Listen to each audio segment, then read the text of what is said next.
همه چی که لباسم صافه. سلام، من آرشم. اینجا کانال پرژن پوئتری و اگه دارید من رو میبینید قطعا از علاقه‌مندان به شعر فارسی هستید، پس دعوتتون میکنم به تماشای تفسیر و تشریح غزل 21 از دیوان حافظ.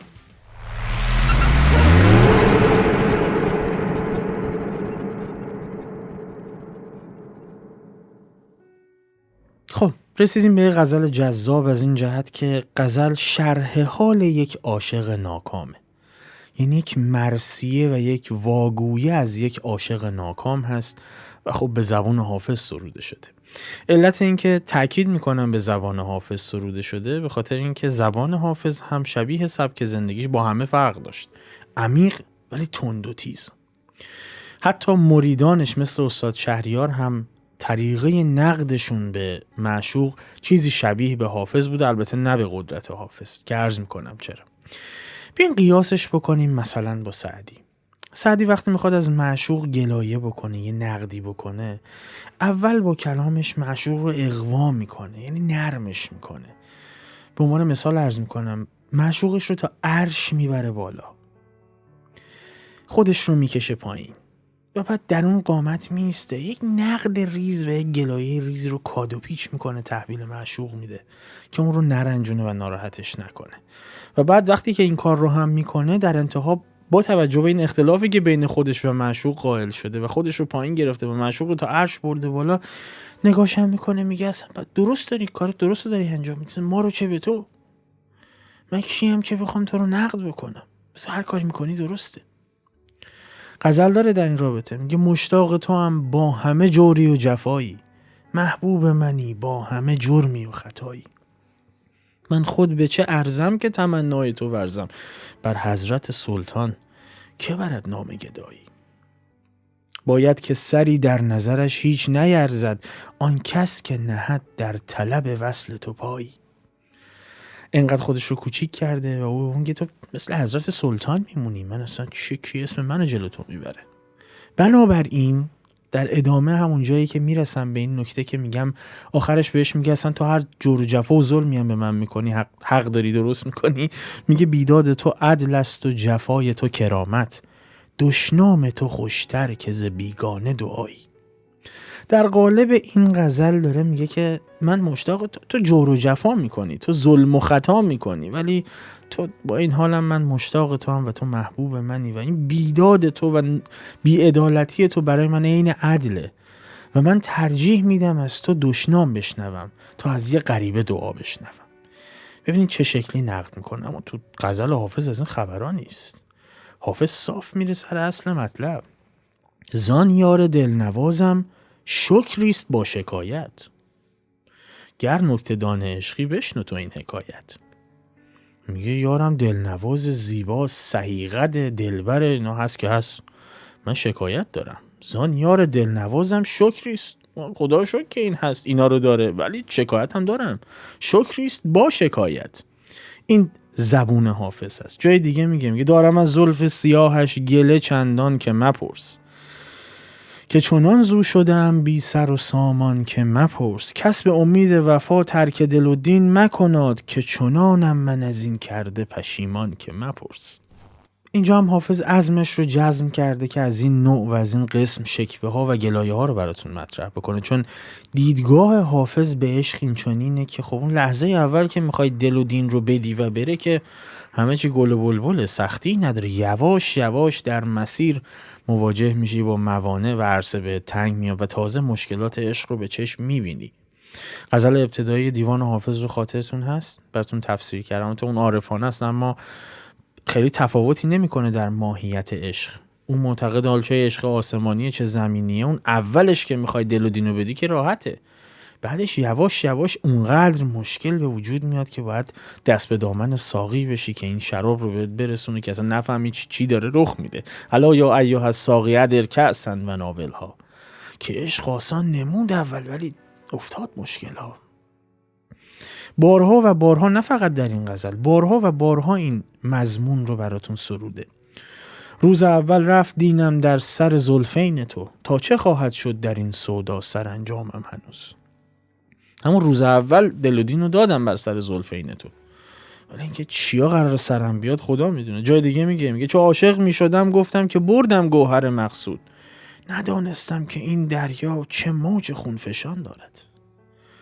چو در رویت بخندد گل مشو در دامش ای بلبل، که بر گل اعتمادی نیست گر حسن جهان دارد.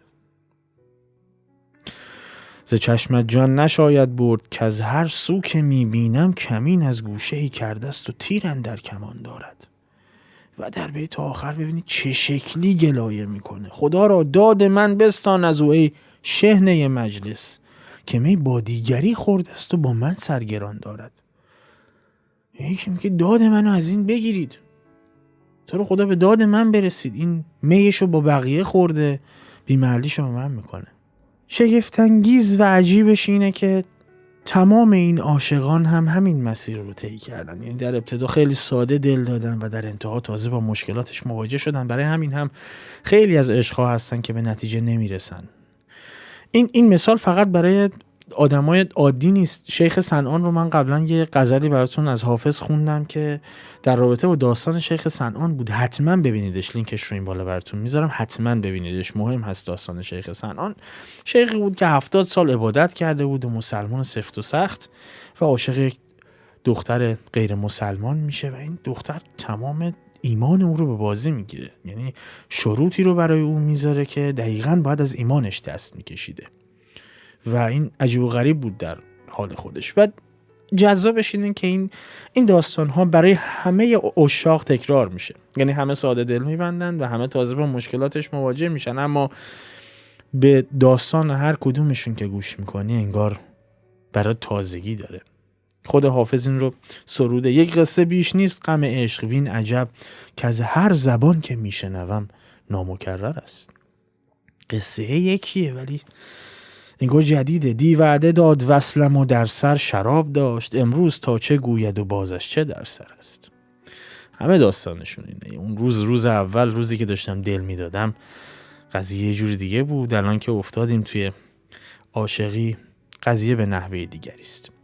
غزلی هم که امروز براتون میخونم یک واژه داره: برخاست. این واژه برخاستنه و در هر بیتی ازش یک تعبیر شده و یک معنی داره و بسیار جذاب هست. بنابراین بریم غزل رو با هم بخونیم و بعد تفسیرش میکنیم. در غزل 21 حافظ میگه: دل و دینم شد و دلبر به ملامت برخاست. گفت با ما منشین که از تو سلامت برخاست.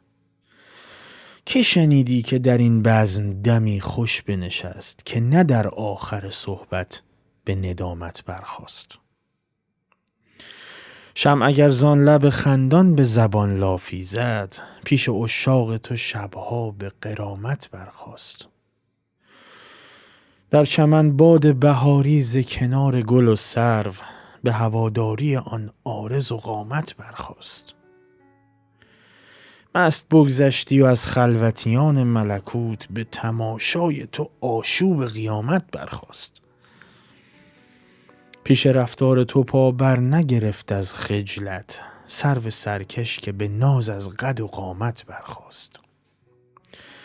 حافظ این خرقه بینداز مگر جان ببری، کاتش از خرقه سالوس و کرامت برخاست. بریم برگردیم تفسیرش میکنیم.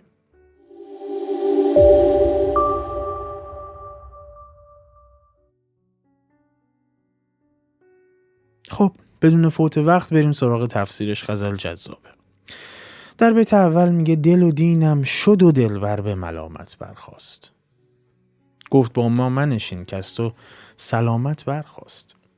دل و دینم شد یعنی دل و دینم رفت. شدن یعنی رفتن. به ملامت برخاستن هم یعنی با دلگیری شروع به صحبت و سرزنش کردن. از تو سلامت برخاست هم اینجا این برخاست یعنی از دست رفت. تو سلامتی تو از دست دادی. اینجا در نظر داشته باشید که این برخاست اول چه معنی میده.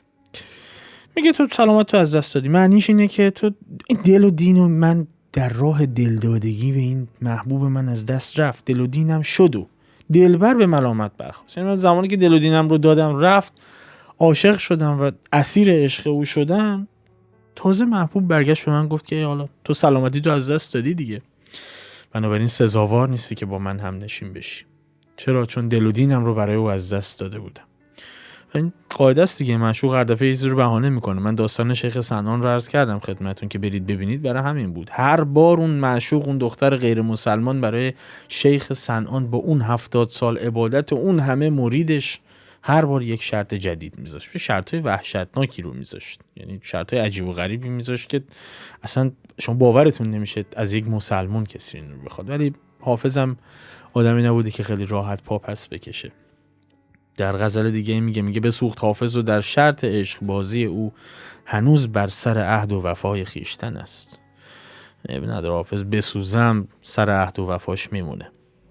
در بیت دوم میخواد بهتون بگه همه حالشون همینه، همه عشاق حالشون همینه. میگه که شنیدی که در این بزم دمی خوش بنشست، که نه در آخر صحبت به ندامت برخاست. این به ندامت برخاستن یعنی با پشیمانی بلند شدن و رفتن. اینجا برخاستن معنی خود برخاستن و بلند شدن رو میده.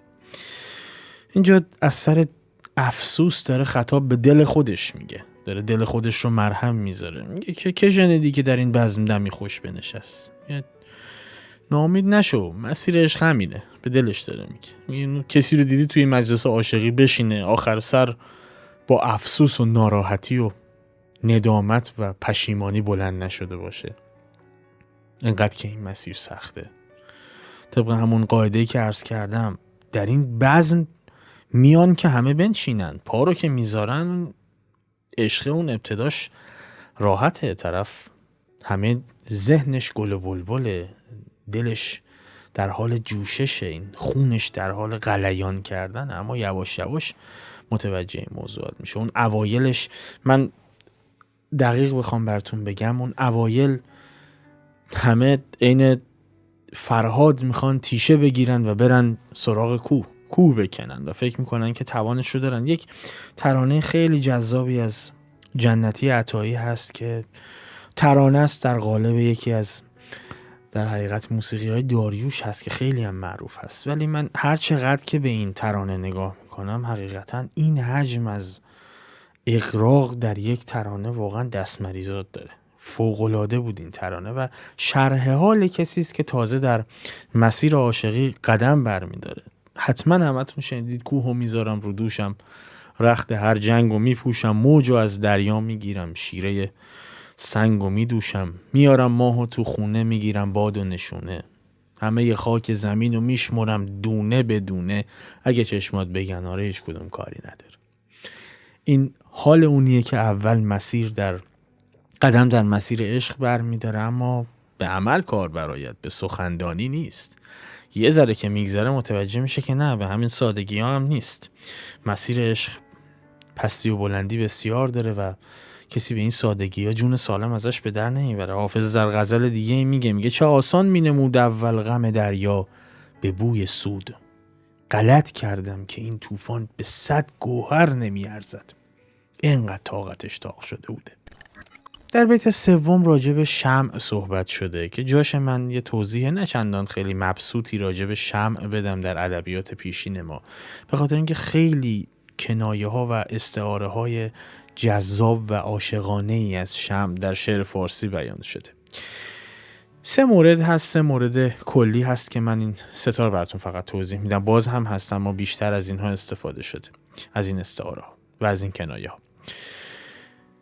اولیش اینه که شمع رو اگر دقت بکنید یه فتیله داره که این رو وقتی میسوزونید، هر چقدر که برای اینکه این شعله گر نگیره و بلندتر نشه، هر چقدر که این شمع میسوزه و پایین میاد، این فتیله هم چیده میشه و میفته و این فتیله همیشه کوتاه میمونه، که این رو کنایه از زبان درازی شمع گرفتند و مستوجب غرامت میدوننش و غرامتش و خسارتش هم برای این زبان درازی شمع اینه که زبانش چیده بشه.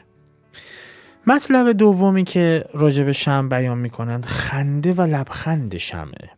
این پرش‌های ناگهانی در شعله شمع رو به لبخند شمع تشبیه میکنند و میگن که وقتی شمع این شکلی پرش میکنه و داره لبخند میزنه، میخواد خودش رو شبیه معشوق بکنه و این هم گستاخیه و مستوجب خسارت و غرامت، پس باید بسوزه و آب شه.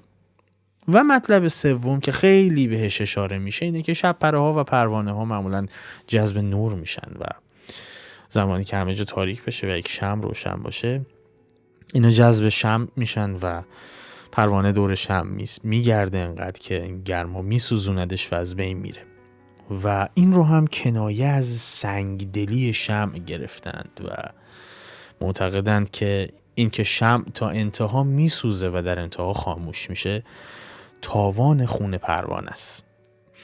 بنابراین در این بیت هم میگه شمع اگر زان رخ خندان به زبان لافی زد پیش عشاق تو شبها به غرامت برخاست. این در ادامه صحبت‌های ابیات قبلیه که عاشق وقتی در مسیر عشق بازی میفته باید هزینه بده، باید رنج ببینه و غرامت بده و تاوان بده. اینجا حتی معتقده که شمع هم وقتی در این قامت برمیاد تاوان میده. لاف زدن، میگه شمع اگر زان رخ خندان به زبان لافی زد. لاف زدن یعنی ادعا کردن، ادعای گزاف کردن و ادعای دروغ کردن. به غرامت برخاست هم یعنی غرامت دادن و تاوان دادن. معنی بیت اینه که این شمع اگر در محفل معشوق این رخ خندان او رو دید، این جذابیت ظاهر معشوق رو دید، خواست که ازش تقلید بکنه و مثل او بخنده، لبخند بزنه، همون پرشی که در شعلش هست رو عرض میکنم، چون میخواد تلاش بکنه خودش رو به زیبایی معشوق در بیاره. این شمع هم به خاطر این گستاخیش تنبیه میشه و ناگریزه که تا سحر بسوزه و محفل عاشقان رو که روشن کرد در انتها خودش خاموش بشه و از بین بره. جای دیگه میگه شمع سحرگهی اگر لاف ز عارض تو زد خصم زبان دراز شد خنجر آبدار کو. دیگه داره زبونش دراز میشه، حکایت همون فتیله، باید چیدش، خنجر آبدار کو. در بیت 4 یک وسواس ویژه به خرج داده حافظ در انتخاب لغت‌ها. میگه در چمن باد بهاری ز کنار گل و سرو به هواداری آن عارض و قامت برخاست. از این جهت عرض میکنم که وسواس نشون داده به خاطر اینکه این از لفظ به هواداری برخاستن استفاده کرده و به هواداری یعنی به عشق و به هوای، به امیده. بعد چون سخن از وزش باد کرده اینجا از کلمه هواداری استفاده کرده. از لغت هواداری این پیچش باد رو ملموس‌تر میکنه، چون در مصرع اول از باد صحبت میکنه و در مصرع دوم از هواداری و این نشون میده تو ذهن شما پیچش باد و زمزمه صدای باد رو محسوس‌تر میکنه. عارض هم که یعنی رخسار و چهره و صورت که قبلا صحبت کردم، گونه مخصوصا. در چمن باد بهاری ز کنار گل و سرو به هواداری آن عارض و قامت برخاست. میگه در باغ و چمن این نسیم بهاری اومده از کنار سرو و گلم عبور کرده و به عشق تو و به شوق گل رخسار تو و قد و قامت توئه که بلند شده این باد که بیاد به سمت چمن. یعنی چهره و قامت معشوق گل و سرو رو هم از رونق انداخته. اگر بادی بلند میشه و میاد داخل باغ به هواداری این چهره و این قامته. جای دیگه هم میگه هر سرو که در چمن درآید در خدمت قامتت نگون باد. اگه سروی جرأت کرده که در چمن سر پا بایسته و قدم بزنه در خدمت قامت تو باید سرنگون بشه، چون وقتی تو در باغ هستی سرو چی کار است که اونجا قدم بزنه. در بیت بعدی اغراق عجیب و غریبی داره. صنعت اغراق که بارها عرض کردم صنعتی است که در اون بزرگ نمایی رخ میده برای اینکه یک مفهوم رو بهتر برای شما جا بندازن و این اگزاجره کردن یک موضوع باعث میشه که بهتر در ذهن شما بمونه. میگه مست بگذشتی و از خلوتیان ملکوت به تماشای تو آشوب قیامت برخاست. خلوتیان ملکوت همون فرشته ها و ملائک هستن. میگه مست بگذشتی، میگه همینجوری که تو با زیبایی و با جمالت خرامان می اومدی، مست با نگاه مستت میگذشتی، سرمست و شادان دلبری میکردی و عشوه‌گری میکردی، همه چیز و همه کس رو به غلیان در آورده بودی، همه شور و نوا داشتن. حتی فرشتگان درگاه خدا هم به تکاپو افتاده بودن که از تماشای تو محروم نشن. این یه آشوبی شده بود که انگار قیامت شده بود. این تو که میای قیامت میشه. جای دیگه عرض کردم براتون، غزل رو تفسیر کرده بودم، میگه چه قیامت است جانا که به عاشقان نمودی، دل و جان فدای رویت بنما هزار ما را. این تو صورت تو نشون بدین چه قیامتیه برای ما درست کردی. تو شروع به خرامان راه رفتن و دلبری که میکنی چنان آشوبی در عالم به پا میشه که حتی فرشته ها هم از اون بالا به تکاپو میفتن بیان خودشونو برسونن که عقب نمونن، انگاری که قیامت شده. بیت بعدی هم حاوی یک اغراق هست. میگه پیش رفتار تو پا بر نگرفت از خجلت، سرو سرکش که به ناز از قد و قامت برخاست. رفتار به معنای خرامیدن و با ناز و عشوه‌گری رفتار کردن هست. سرو سرکش هم که سرو سرافراز و سربلند داخل باغ سرو گردنکش هست، بلند هست. پا بر نگرفت هم یعنی نتونست وایسه، پا نگرفت، نتونست سر جاش وایسه و قد علم بکنه. میگه این سرو سرکشی که خودش به خاطر قد و قامتش نازی داشت و با افاده و گردنکشی در باغ قدم میزد به واسطه قد و قامت بلندش، وقتی خرامیدن تو رو در باغ مشاهده کرد، وقتی دید تو پا به باغ گذاشتی و اینقدر دلبر و عشوه‌گر هستی، از خجالت نتونست رو پاش وایسه، کمرش خم شد و شکست. داره میگه پا بر نگرفت از خجلت. ببینید در ادبیات ما بارها و بارها استفاده شده. همیشه سرو نماد قد و قامت هست و در باغ داره سروری میکنه و دلبری میکنه، اما این رو همیشه در مقابل قامت معشوق قرارش میدن و همیشه قامت معشوق پیروز هست بر ناز و افاده و قد و بالای سرو. اینجا هم همین رو میگه تو بلند بشی میای توی باغ دیگه تو قدم میزنی، سرو باید خجالت بکشه که اصلا چرا اونجاست، جایگاهش اونجا نیست. و این اغراق رو باز هم جاهای دیگه هم استفاده کرده. میگه کافر مبیناد این غم که دیده است، از قامتت سرو از عارضت ما. و بیت آخر که حافظ در این غزل هم نمیذاره صوفیان و زاهدان ریاکار از تیر او در امان بمونن، بالاخره زهرشو به اونها هم میریزه. میگه حافظ این خرقه بینداز مگر جان ببری، کاتش از خرقه سالوس و کرامت برخاست. خرقه که عرض کردم لباس صوفیگری و لباس روحانیت هست. ببینید اینطور نیست که بارها عرض کردم حافظ از پرهیزگاری و پاک دامنی بیزار نیست اما معتقده که پرهیزگاری و پاک دامنی که خب نیاز به لباس و سمبل نداره، که چون پرهیزگار و پاک دامن هستی خب باش، نیازی نیست یک سمبل ازش درست بکنی و این رو در چشم بقیه بکنی. اتفاقا زمانی که میری و این خرقه رو به تن میکنی میخوای به زور فریاد بزنی که من آدم پرهیزگار و پاک دامنی هستم، در صورتی که نیستی، چون اگر باشی نیازی به فریاد زدنش نداری و همین وسوسه ریاکاری رو در تو تولید میکنه. به همین دلیله که اینقدر پیله میکنه به خرقه در حقیقت صوفیان و زاهدان. این کرامت هم به معنای بخشش و بزرگواری هست، اما در دیدگاه برخی از صوفیان در آن زمان به کارهای خارق‌العاده‌ای که صوفیان انجام میدادن که اکثرا سحر و کلک و جادو بود عملاً برای فریب افراد ساده‌لوح و در حقیقت پهن کردن یک سفره منفعت طلبی بوده، اشاره به اون هم میکنه. سالوس هم که عرض کردم بارها نیرنگ، فریب و ریاکاری هست. میگه حافظ این خرقه بیانداز مگر جان ببری. داره به خودش میگه اگه میخوای جون سالم به در ببری این خرقه رو بنداز دور، خرقه صوفیان رو بنداز دور. انقدر آغشته به ریاکاری و دروغ و فریب هست که این آتش جهنم ازش بلند میشه. که آتش از خرقه سالوس و کرامت برخاست. این خرقه سالوس و کرامت که در ظاهر بخشش و بزرگواری هست، به همین دلیل عرض کردم معنیش در برخی از قواعد صوفیان کارهای خارق‌العاده‌ای بود که یک صوفی انجام میداد که عرض کردم به خاطر عدم آگاهی مردم ساده‌لوح بود اون زمان، چون مدت هاست که الان از زمانی که بشر یه مقدار هوشمندتر شده دیگه هیچ صوفی و هیچ شیخی نمیتونه ادعای کرامت و کارهای عجیب غریب بکنه و یک خلق رو فریب بده. بگذاریم. اینجا هم داره میگه این لباس رو بنداز دور، این انقدر آغشته به دروغ و فریب و ریاکاریه که آتش جهنم ازش بلند میشه.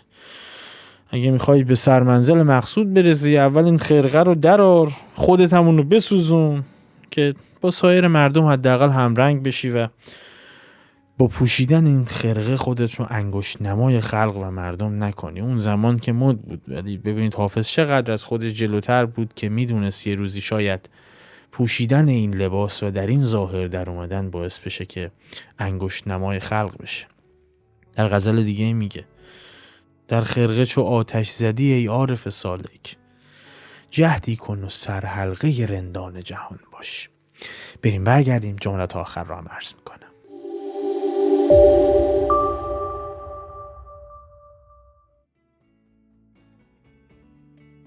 خب امیدوارم که لذت برده باشید از این پست. هم حقیقتا دیوان حافظ یک غزل کم ارزش هم نداره و به همین دلیل وقتی که نوبت به تفسیر دیوان حافظ میرسه من خودم غرق لذتم، چون هر دفعه یک ایجاز و یک معجزه جدید در کلامش به رخ ما میکشه که به ما بگه چقدر او نخبه بود و چقدر جهانبینی مدرنی داشت و از این جهت با بقیه شاعرها بسیار فرق میکرد. بنابراین اگر علاقه دارید به تفسیر شعرهای حافظ و پست‌های بعدی، اگر هنوز ما رو سابسکرایب نکردید لطفاً همین الان کانال رو سابسکرایب بکنید و زنگوله کنارش رو بزنید که از بقیه پست‌ها جا نمونید.